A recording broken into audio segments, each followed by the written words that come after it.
বলছি। আপনার বিরুদ্ধে তৃণমূল কংগ্রেসের প্রার্থী হয়েছেন মাতিন সাহেব, কি বলবেন এটা নিয়ে? কতটা প্রতিদ্বন্দ্বিতা করতে পারে? প্রতিদ্বন্দ্বিতা 100% প্রতিদ্বন্দ্বী হবে। প্রার্থী যেই হতে পারে, কোনো অসুবিধা নেই। ওনারা প্রার্থী হয়েছে ভালো কথা।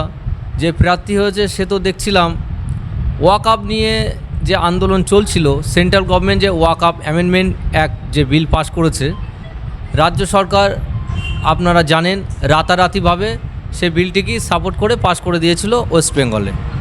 তার পরবর্তীতে দেখেছি অনেকেই আন্দোলন করেছে, মাতিন সাহেবও আন্দোলন করছিল, কিন্তু হঠাৎ করে দেখলাম কি ওনার আন্দোলনটা থমকে গেল।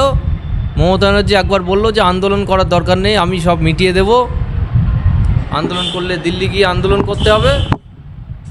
তারপরে ওনার আন্দোলন কমপ্লিট হয়ে গেল, আর আন্দোলন কিছুই উনি করলেন না। তাহলে কি এই টিকিটের জন্যই উনি আন্দোলন করলেন না? এটাই তো সাধারণ মানুষের কাছে আমার প্রশ্ন। আর সাধারণ মানুষও এটাই আশা করি তানার কাছে প্রশ্ন রাখবেন।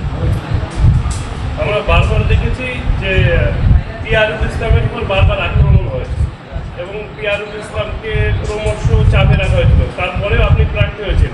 কতটা মানুষের সাথ দিতে পারবেন? আমি তো মানুষের পাশেই থাকি, মানুষের পাশে না থাকলে আক্রমণ কেন হব? মানুষের পাশে ছিলাম বলেই আক্রমণিত হয়েছি।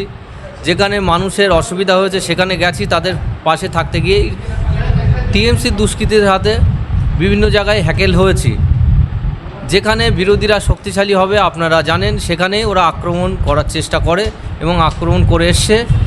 আপনাদের সামনে আজকে বলে দিলাম, আক্রমণ করলে আমরা কিন্তু আর সহ্য করব না। আমরা কিন্তু কাউন্টার দিতে রেডি আছি।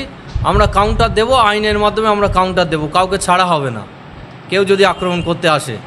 দল আপনাকে প্রার্থী করেছেন, দ্বিতীয়বারের জন্য সুযোগ দেবে, কতটা খুশি?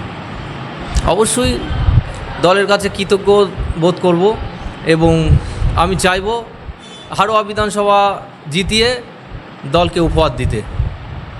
কত তারিখ থেকে প্রচার কার্যকলাপে নামছে? আজকে থেকেই শুরু হবে। আপনার নাম ডেজিগনেশন? হ্যাঁ, আপনার নাম ডেজিগনেশন?